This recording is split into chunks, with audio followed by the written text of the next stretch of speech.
सबसे पहले पिछले 12 वर्षों में प्रधानमंत्री श्री नरेंद्र मोदी जी के स्पष्ट दृष्टिकोण और समयबद्ध फैसलों के कारण भारत की अर्थव्यवस्था स्थिर गति से आगे बढ़ रही है और ये अपने आप में देश में जो स्टेबिलिटी है, जो राजकीय स्थिरता है, ये भी उसका एक महत्व का कारण है।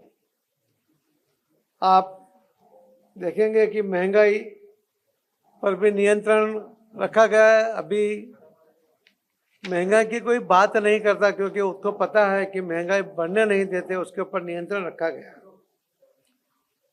जो फास्टेस्ट ग्रोइंग मेजर इकोनॉमी, ये हमारे देश की अभी हम तीसरे नंबर पे जाने के लिए आगे बढ़ रहे हैं। जब मनमोहन जी खुद एक अर्थशास्त्री थे और 10 साल प्रधानमंत्री रहने के बावजूद उनके समय में, कांग्रेस के समय में, हमारे देश की आर्थिक व्यवस्था 11वें नंबर पे थी। तो 10-11 नंबर से आज तीसरे पे जाने की हमारी जो कोशिश है, वही दिखाता है कि देश की प्रगति किस तरह से हो रही है, अर्थव्यवस्था किस तरह से मजबूत हो रही है। और कोई देश की आर्थिक व्यवस्था मजबूत होती है तो सबको उसका बेनिफिट मिलता है। कोई एक व्यक्ति को या एक समाज को या एक इंडस्ट्री को उस पर बेनिफिट नहीं मिलता, सबको मिलता है। आप देखेंगे कि अस्पष्टता के बजाय, के भाषण के बजाय काम करना और सबसे पहले आम नागरिकों का हित उसको ध्यान में रखकर ये काम करना, यही सरकार का मुख्य उद्देश्य है, यही उनका टारगेट है। और उसके ऊपर माननीय प्रधानमंत्री जी नरेंद्र मोदी साहब काम भी कर रहे हैं, परिणाम भी आपको दिख रहा है। प्रधानमंत्री जी ने 15 अगस्त 2025 को जो अपने लाल किले के भाषण से कहा था कि हम लोग सुधार लाएंगे, और सुधार लागू करने की जो उनका जो प्रॉमिस था, उसके अंदर उन्होंने अगस्त 2025 से, यानी करीब 6 महीने हुए, उसके अंदर 350 अलग अलग सुधार लागू किए गए हैं। जीएसटी को भी सरल बनाना, लेबर कोड को भी लागू करना, क्वालिटी कंट्रोल ऑर्डर्स को भी अधिक तार्किक बनाना, ये सब उसके अंदर शामिल है। 2025-26 में जिस रिफॉर्म एक्सप्रेस की बात हो रही थी, वो दोनों क्षेत्रों में, कस्टम हो, अप्रत्यक्ष कर हो, ये दोनों क्षेत्रों में सुधार ये हमें इसके अंदर दिख रहे हैं। यह बजट एक और वजह से भी खास है कि विकसित भारत यंग लीडर डायलॉग 2026 में युवाओं ने प्रधानमंत्री के साथ कई बातें की थी, कई सुझाव दिए थे। आज का युवा क्या चाहता है और क्या होना चाहिए, वो अपने हित के लिए भी जागृत है, अपने अधिकार के लिए भी जागृत है, और देश को आगे ले जाने में उनके सुझाव भी अत्यंत महत्वपूर्ण होते हैं। तो बजट में भी इस बात को माननीय प्रधानमंत्री मोदी साहब ने ठीक तरह से लागू होने के लिए जो फाइनेंस मिनिस्टर को निर्देश किया होता, वो भी इसके अंदर प्रदर्शित हो रहा है।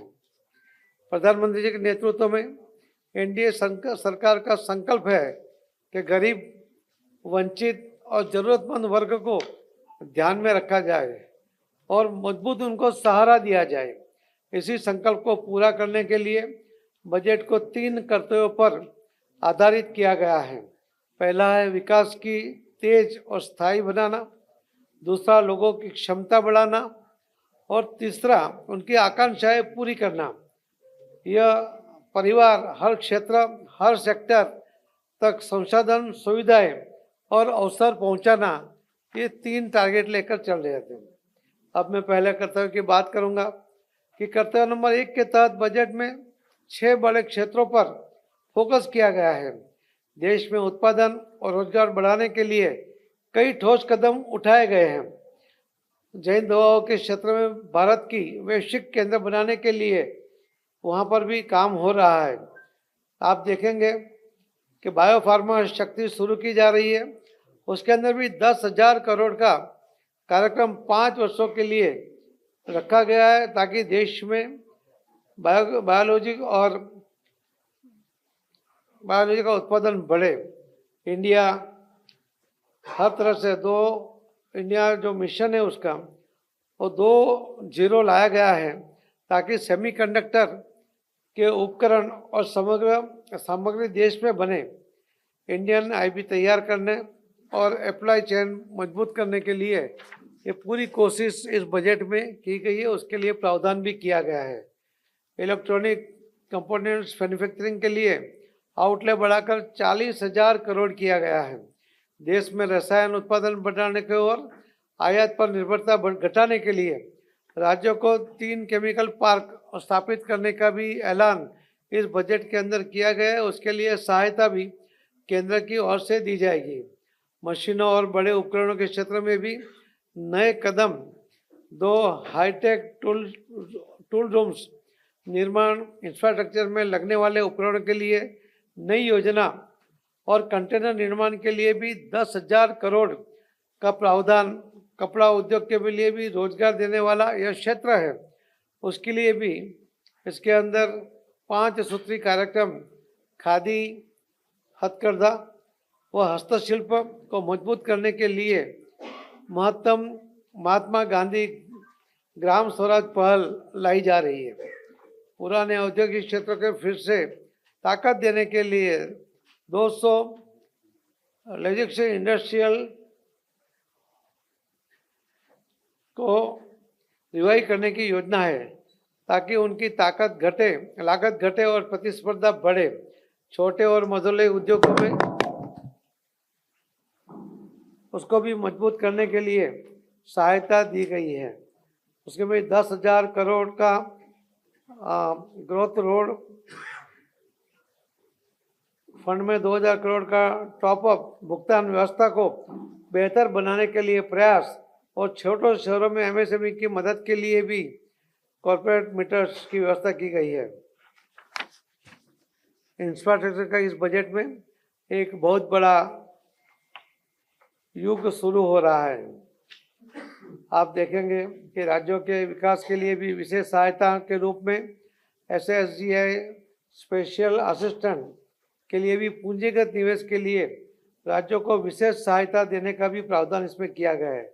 1.85 लाख करोड़ का प्रावधान है, जिसे पिछले वर्ष से 23% अधिक ये रकम उसके अंदर आवंटित की गई है। आप देखेंगे कि सिफारिश के भी अधिक है, जो आय का 17.1 लाख करोड़ प्रस्तावित है, जो पिछले 10 वर्षों में सबसे अधिक है। इंफ्रास्ट्रक्चर के लिए रिस्क फैक्टर को भी बनाया जाएगा और आप देखेंगे कि डेडिकेटेड फ्रेट कॉरिडोर अगले 5 वर्षों में जो सूरत से लेकर डानकुनी तक जाने के लिए भी इसके अंदर व्यवस्था की गई है, उसका भी ऐलान इसके अंदर किया गया है। ऊर्जा सुरक्षा के लिए भी अगले 5 वर्षों में 20,000 करोड़ का निवेश रखा गया है। अब जैसे 5 उद्योगों में नई तकनीक का उपयोग बढ़ सके, शहरों के आर्थिक क्षमता बढ़ाने के लिए भी मैपिंग होगी और हर रीजन के लिए 5 वर्षों में 5,000 करोड़ का प्रावधान है। साथ ही 7 हाई स्पेशल रेल कॉरिडोर विकसित किए जाएंगे, जिनमें दिल्ली वाराणसी और वाराणसी सिलीगुड़ी जैसे कॉरिडोर भी उसमें अंदर शामिल किए गए हैं। अब शिक्षा में और औद्योगिकरण में भी कॉरिडोर के पास यूनिवर्सिटी टाउनशिप और हर जिले में 1 हॉस्टल की गर्ल्स हॉस्टल की व्यवस्था भी उसके अंदर की जाने वाली है। करते हुए 3 के तहत किसान और ग्रामीण अवस्था के लिए और अमृत सरोवर के जो करीब 69,000 सरोवर जो देश में बने हैं, उसके लिए, उसके रख रखाव के लिए इसके अंदर प्रावधान किया गया है। आप जानते हो कि राजस्थान वो पानी की किल्लत सबसे ज़्यादा यहाँ पर होती है और ये जो माननीय प्रधानमंत्री श्री नरेंद्र मोदी साहब ने जो अमृत सरोवर हर जिले में 70 सरोवर बनाने का जो प्लान किया था, उसके जरिए उनकी अपेक्षा से भी ज़्यादा 69,000 सरोवर इसके अंदर बने हैं और उसका रख रखाव करना भी अत्यंत आवश्यक है, जिसके उनकी जो कैरिंग कैपेसिटी है वो भी बढ़ती है। और विशेष रूप से जो हमारे मंत्रालय के अंदर भी जो जल जीवन मिशन, उसके लिए भी 67,000 करोड़ आवंटित किए गए हैं। तो जल जीवन में अभी तक करीब 16 करोड़ घरों में नल से जल दिया गया है, मगर और जो करीब 3 से 4 करोड़ लोगों के घरों में पानी देना है। तो हर घर को पानी देने के लिए जो लास्ट बजट में भी माननीय फाइनेंस मिनिस्टर ने कहा था कि इस योजना जो 2024 मार्च को ख़त्म हो गई थी, उसको 2028 तक आगे बढ़ाया है और उसके लिए भी पैसा दिया गया है। ये माननीय प्रधानमंत्री जी का एक बहुत बड़ा प्रोजेक्ट है। शायद पूरे दुनिया में कोई देश में 16 करोड़ घरों में पानी देने का कोई प्रावधान कभी नहीं हुआ और यहाँ पर पहली बार हुआ है। और जो बाकी घरों में भी पानी देने के लिए वो बिल्कुल तैयारी रखी है। मैं बताऊंगा कि इस योजना के कारण करीब 9 करोड़ बहनें रोज पानी लेने के लिए दूर तक जाती थी और रोज उनके 4.5 करोड़ घंटे उसके अंदर खर्च हो जाते थे। आज उनका जो समय बचा है वो अपने लिए आर्थिक उपार्जन के लिए, अपने बच्चों के लिए वो खर्च कर सकती है। और वो जो उनकी सलामती का भी जो प्रॉब्लम होता था, पानी के लिए दूर तक जाती थी, तो उसमें भी आज उनके उसमें वो डर उसका ख़त्म हो गया है। जो पानी की क्वालिटी मिलती थी वो पीने लायक है या नहीं है वो पता नहीं था, मगर इस योजना के कारण आज पूरे देश में करीब 25 लाख महिलाएं, हर गांव में करीब 4-5 महिलाओं को ट्रेनिंग दी गई है और उनके घर में आने वाला पानी कैसा है वो खुद चेक करे, उनके गांव में आने वाला पानी कैसा है वो खुद चेक करे। उसके लिए उनको किट भी दी गई है। जो 24,80,000 जो बहनों को ट्रेनिंग दी गई है, उसमें से करीब 8 लाख बहनों ने तो खुद उसका परीक्षण करके उसके पोर्टल के ऊपर अपना रिपोर्ट भी रखा है। यानी उनका जो अधिकार है, उनका जो शिक्षित किया गया है, उसका भी फायदा इसके अंदर पानी के अंदर जो मिला है। ये जो शिक्षित करना ये बड़ी बात नहीं है, मगर जब पहले पानी नहीं था तो शिक्षा देने का या उसको पानी चेक करने का व्यवस्था ही नहीं थी, क्योंकि पानी नहीं दे रहे थे। ये सरकार का, माननीय मोदी साहब का जो विश्वास है कि जो पानी दे रहे हैं उसकी क्वालिटी अच्छी है और उसके लिए वो खुद चेक करे और चेक करके भी वो अपने बच्चों को पानी दे, इसके लिए व्यवस्था ये पहली बार खड़ी हुई है। पूरे देश में करीब 2,868 अलग अलग लैब बनी है जहाँ पर भी ये पानी की क्वालिटी उसको वो चेक किया जाता है। तो हर नागरिक की सुविधा के लिए इस बजट में युवाओं के लिए, महिलाओं के लिए, किसानों के लिए, मध्य वर्ग के लिए, विश्वकर्मा जो समाज है उसके लिए, मछुआरों के लिए, सबके लिए इस योजना में कुछ न इस बजट में कुछ ना कुछ योजनाएं बनी है या उनको मदद करने की चेष्टा गई है, उसको मजबूत करने की चेष्टा गई है। मैं मानता हूं कि जो आर्थिक व्यवस्था धीरे धीरे स्थिरता के साथ आगे बढ़ रही है, 30 नंबर पे जाने की कभी हमने उम्मीद नहीं की थी, कभी सोचा नहीं था। आज हम उसके ऊपर सोचते भी है और विश्वास के साथ आगे भी बढ़ रहे हैं कि आने वाले दिनों में हम जरूर इसका फ़ायदा हमें मिलेगा। हमारे देश के अंदर जो आर्थिक व्यवस्था 30 नंबर जानी है, उसके कारण सभी लोगों के पास उसका फ़ायदा मिलेगा, वहाँ तक पैसा पहुँचेगा। तो महंगाई को कंट्रोल करते हुए लोगों की आमदनी बढ़ाना इस बजट की मुख्य व्यवस्था है और 2047 में विकसित भारत बनाने के लिए ये जो प्लानिंग आज से जो हुआ है वो बहुत बड़ा उससे फ़ायदा वो मिलेगा और ज़रूर हम विकसित भारत 2047 तक पहुंच पाएंगे, इसका भी मुझे विश्वास है। ये सर्वांगी विकास का बजट है, सबके लिए बजट है। आर्थिक व्यवस्था हो, इंडस्ट्री हो, एमएसएमई हो, सबके लिए यहाँ पर व्यवस्था की है। कस्टम के अंदर भी आने वाले दिनों में जो कंटेनर चेक करने पड़ते हैं, अभी एआई के द्वारा उनको खोलने की आवश्यकता नहीं पड़ेगी और उसका समय भी बचेगा, खर्च भी बचेगा। 10 लाख से नीचे अगर कीमत का कोई माल अगर कोई एक्सपोर्ट करता है, कोई छोटा व्यापारी भी, तो उसको कोई तकलीफ नहीं होगी, उसके ऊपर उसको कोई चार्ज भी नहीं लगेगा। तो इस तरह से वो कोई भी छोटा जो उद्यमी होगा वो भी अपना माल वर्ल्ड के मार्केट में बेचने के लिए वो सक्षम बनेगा। तो ये भी इसके अंदर व्यवस्था है। आपने देखा होगा कि लास्ट ईयर में ही 12 लाख तक की जो इनकम है उसके ऊपर टैक्स में से उनको बाहर निकाला गया था। आज तक 60-70 सालों के अंदर जो कांग्रेस की सरकार रही उन्होंने सिर्फ 2 लाख तक की ही लिमिट रखी थी। उसके दो कारण थे कि लोगों के पास आमदनी भी कम थी। आज माननीय प्रधानमंत्री जी ने 11-12 सालों के अंदर जिस तरह से देश का सुकान संभालने के बाद जो आगे बढ़ा है उसके कारण लोगों की आमदनी भी बढ़ी और 12 लाख तक की उनकी जो इनकम है उसको टैक्स फ्री कर दिया। ये भी अपने आप में बहुत बड़ा निर्णय माननीय प्रधानमंत्री मोदी साहब के निर्देश से और लिया गया था। तो हर व्यक्ति को इसका बेनिफिट मिले, इनकम टैक्स में भी उनके ऊपर भरोसा किया जाए, क्योंकि टैक्स का डर निकालना के डर के बजाय ये जो आर्थिक सहयोग है वो हम देश के लिए कर रहे हैं। जो हम टैक्स भर रहे हैं देश के लिए, देश के विकास के लिए, देश की सुरक्षा के लिए कर रहे हैं। ये भावना के साथ आज व्यापारी जो उनके मन का डर था वो निकाला है। आपने देखा होगा कि सुरक्षा के लिए भी जिस तरह से समस्याएं आती है, देश को सुरक्षित रखने के लिए जो भी कदम उठाए जाते हैं उसके लिए भी पैसे की व्यवस्था होती है। तो 1 लाख करोड़ की रकम सुरक्षा के लिए भी बढ़ा दी गई है। हमारे देश की सुरक्षा भी उतनी ही आवश्यक है और इसके लिए सभी टेक्नोलॉजी का उपयोग करते हुए आज हमारे देश में होने वाला सभी प्रोडक्ट जो हम सुरक्षा के लिए अलग अलग जो हथियार बनाते हैं उस सब का भी एक्सपोर्ट मिलता है, हमको ऑर्डर मिलने लगा है। ये भी अपने आप में एक विश्वसनीयता है। आपने देखा होगा सिंदूर के बाद जिस तरह से हमारे शस्त्रों का वहाँ उपयोग किया गया और पाकिस्तान में जिस तरह से वहाँ नुकसान हुआ, तो हमारे शस्त्र का इस्तेमाल करके उसका एक टेस्ट भी हो गया।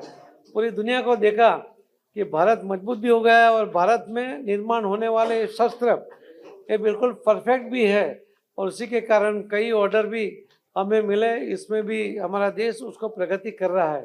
तो हर क्षेत्र में वो किसान होगा तो उनके लिए भी, सिर्फ किसानों के लिए भी पहली योजना बनी माननीय प्रधानमंत्री मोदी साहब के समय में कि हर किसान को उसको साल में 6,000 रुपया देना हुआ। अभी तक कभी भी कोई किसान के लिए कोई योजना नहीं बनी थी। वो माननीय प्रधानमंत्री जी के निर्देश से फाइनेंस मिनिस्टर ने वो बनाई, उसका बेनिफिट सभी किसानों को मिल रहा है।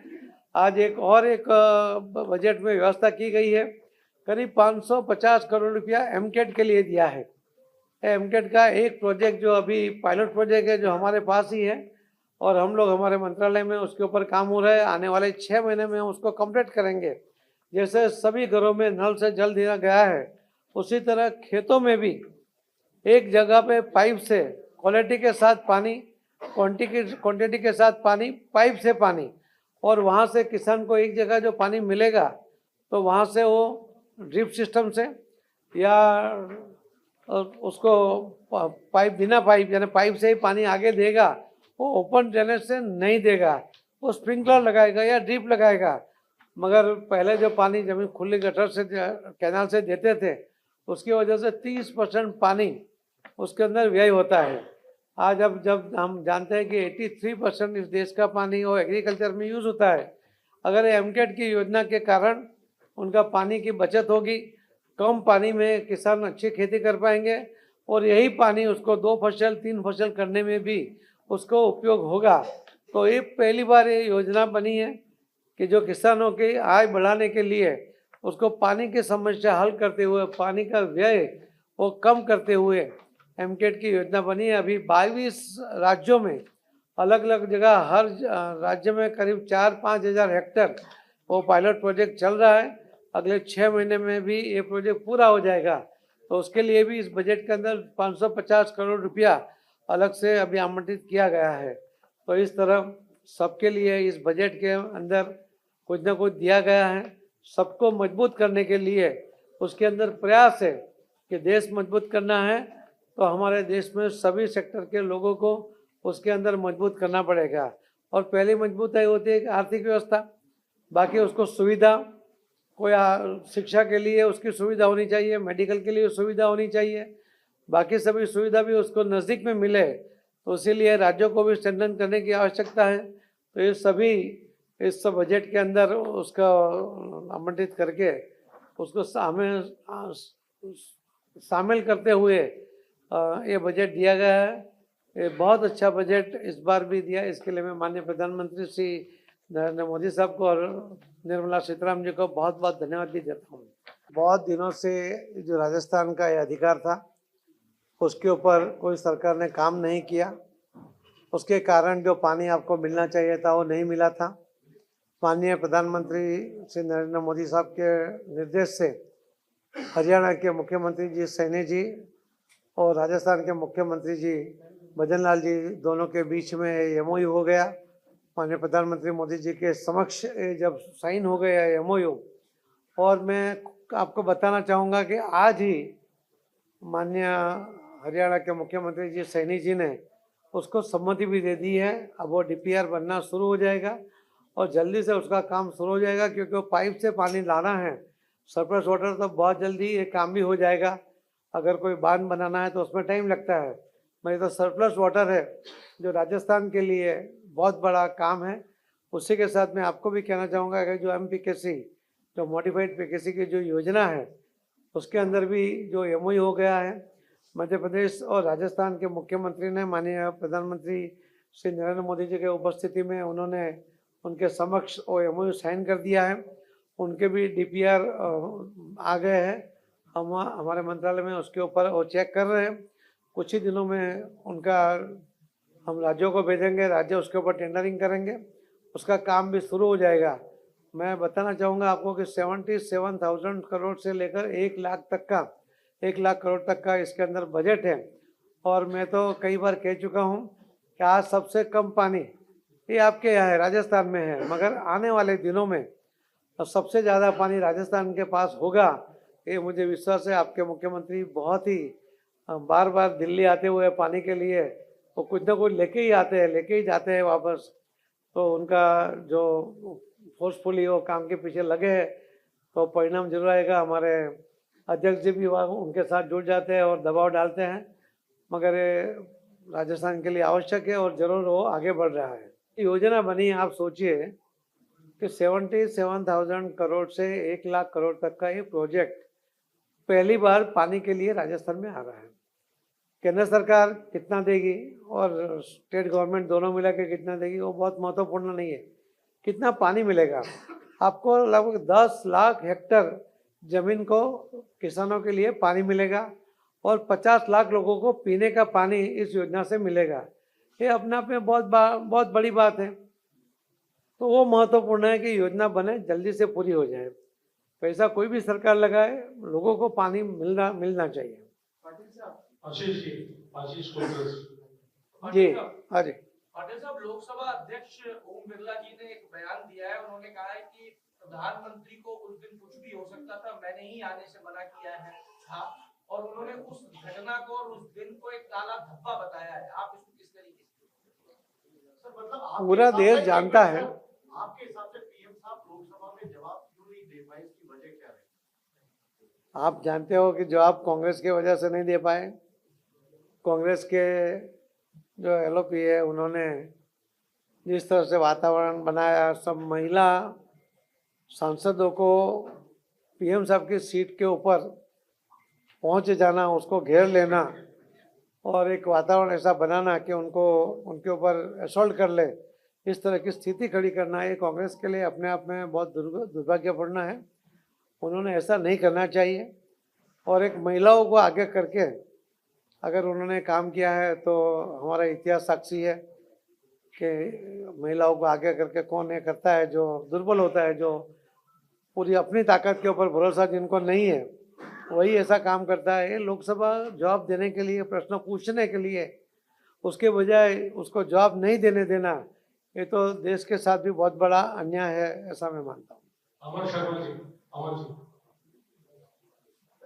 जी, जिस तरीके से राहुल गांधी ने केंद्रीय मंत्री बिट्टू को गद्दार बोला, आप कह रहे हैं कि महिलाओं को जो आगे करता है उनको अपनी ताकत पे भरोसा नहीं रहता, तो क्या कांग्रेस पार्टी या राहुल गांधी महिलाओं को आगे कर रहे हैं या उनको अपनी ताकत पे भरोसा नहीं रहा जो महिलाओं को आगे करना पड़ रहा है? आपने देखा है टीवी के ऊपर भी उसको कहने की बात नहीं हो, कांग्रेस ने ही महिलाओं को, महिला सांसदों को आगे कर दिया। जिस तरह से बिट्टू को अपमानित करने की चेष्टा की, एक पगड़ीधारी सरदार को इस तरह से टोकना, रास्ता रोक देना, ये तो गलत बात है। इस तरह से कोई संसद में इस तरह का नहीं होता है। टोका टोकी होती है, जवाब पूछा जाता है, प्रश्नों के लिए आग्रह किया जाता है और वो अपनी जगह होकर बैठकर अपनी जगह खड़े होकर कर सकते हैं। यहाँ उनकी सीट पे पहुंच जाना, ये तो इतिहास में पहली बार हुआ है। ये ठीक नहीं हुआ सब में। पीयूष जी आप ही के डिपार्टमेंट से जुड़ा सवाल था, पूछा गया था यमुना जल संधि से लेकर, क्योंकि आपने कहा कि आज ये जो हरियाणा के मुख्यमंत्री सहमति की थी वो डीपीआर बनने का काम हो जाएगा। राजस्थान को इस योजना की शुरुआत शायद पहले चरण में मिले, वो कब तक हो जाएगी? क्या जो मौजूदा सरकार है उनके इस कार्यकाल में? देखो, सम्मति उनको आज मिल रही है क्योंकि उनको भी, हरियाणा के मुख्यमंत्री को भी अपने कैबिनेट में उसका निर्णय करना पड़ता है उसके, मगर राजस्थान ने पूरी तैयारी कर ली है। उसको 3 पाइपलाइन डाल के उनको पानी लाना है। वो पानी का पाइपलाइन कहाँ डलेगा, कोई मकान नहीं टूटेगा, किसी को नुकसान नहीं होगा, इस तरह से उन्होंने पूरी योजना बनाई है। और इस योजना के ऊपर भी दोनों स्टेट के अधिकारियों ने, सीएस तक के लोगों ने बैठकर चर्चा भी कर ली है, उसकी भी सम्मति दे दी है। तो अभी जैसे ही आ जाएगा तो डीपीआर करीब करीब उन्होंने तैयार रखा है। जैसे वो आएगा और डीपीआर हमारे पास आएगा, हम चेक करके 1 महीने के अंदर उनको दे देंगे और टेंडरिंग कर देंगे, तो बहुत जल्दी काम शुरू हो जाएगा। श्याम सुंदर जी जलजीवन मिशन के तहत वसुंधरा जी ने आपको शिकायत की थी, बड़ा घोटाला है क्या? आप जानते हो कि जल जीवन मिशन के अंदर पहले उसको सिस्टम देखिए कि जल जीवन मिशन में जल देना ये राज्यों का काम है, उनकी जवाबदारी है। मगर इतने सालों में लोगों के घर में पानी नहीं गया, इसके लिए माननीय प्रधानमंत्री मोदी साहब ने उसको आर्थिक सहायता 50% पैसा देना और टेक्निकल सहयोग करने के लिए वो ये योजना बनाई। तो ये योजना जब बनती है तो स्टेट उसका डीपीआर बनाता है, वही उसका टेंडरिंग करता है, वही इम्प्लीमेंट करता है। तो टेंडरिंग के बाद जो रकम आती है, उसको जो अमाउंट तय होता है, उसका 50% पैसा वो हमारे मंत्रालय से उनको दिया जाता है। तो इम्प्लीमेंट करना भी उनका काम है। अगर उसके अंदर कुछ भी गड़बड़ होती है तो भी स्टेट को देखना होता है। करीब जो 119 टीम बनाकर अलग अलग राज्यों के अंदर जब उसको चेक किया गया तो करीब 4000 से ज़्यादा कंप्लेन आई। आपने देखा होगा कि कई जगह पर कई लोगों ने, कॉन्ट्रैक्टरों को भी जेल भेजा गया, उनको भी ब्लैकलिस्ट किया गया, अधिकारियों को भी अरेस्ट भी किया गया। आपके ही राज्य में एक पूर्व कांग्रेस के जो मिनिस्टर थे उनको भी अरेस्ट किया गया। सुप्रीम कोर्ट ने अभी अभी उनको बेल दिया। तो ये जो गड़बड़ हुई थी उसको ठीक करने के लिए ये टीम बनी। अभी जो हम आगे बढ़ रहे हैं उसके अंदर हम पहले से हम स्टेट के साथ एमओयू भी कर रहे हैं, एमओयू करेंगे, उसके ऊपर ही उसी तरह काम करेंगे, कंप्लीशन सर्टिफिकेट देंगे, तो उसको जब भी पैसा उसको रिलीज किया जाएगा। तो जो काम है उसको आगे बढ़ाना, उसको गांव में भी जब पानी का ट्रायल 15 दिन तक वो कॉन्ट्रैक्टर पानी देगा, उसके बाद वो ग्राम पंचायत को हैंड ओवर करेगा। तो ये स्कीम बनी है, पानी आ रहा है, ये देखना पड़ेगा क्योंकि जी। एक सवाल, अटल जी के टाइम में नदियों को जोड़ने और आप जल संसाधन जल जीवन का काम संभाल रहे हैं, तो अब कोई ऐसी योजना है जो गुजरात और महाराष्ट्र, राजस्थान में चलो आपने 2 योजना अच्छी लेके आए हैं जिससे काफी राहत मिली। गुजरात और महाराष्ट्र का भी बहुत बड़ा एरिया सूखाग्रस्त है, जहाँ किसानों को समस्या आती है, किसानों की आत्महत्या की आती रहती है। इस तरह कोई योजना बनी है क्या? देखो, मध्य प्रदेश से आने वाला जो तापी नर्मदा है, नर्मदा के ऊपर जो योजना बनी, सरदार डैम बना, वो पानी जो रिवर लिंकिंग की बात माननीय अटल जी ने कही थी, तो पहली वो योजना नर्मदा से कच्छ तक सभी नदियाँ और सभी तालाबों में पानी दिया गया। एक 100 की योजना, SAU 100 की योजना बनी, उसके द्वारा सौराष्ट्र को पानी दिया गया। आज आप देखिए कि वहाँ पर कहीं पर भी पानी की किल्लत नहीं है, न पानी पीने की, न किसानों को एग्रीकल्चर के लिए। पहले टैंकर चलते थे, कभी तो ट्रेन में भी पानी दिया जाता था। आज पाइप से ही पानी जाता है या कैनाल से पानी जाता है। अभी पूरे गुजरात में कोई एक भी जगह एरिया ऐसा नहीं है कि जहाँ सूखाग्रस्त हो। कच्छ जैसी जगह भी पूरा पानी की व्यवस्था हो गई है।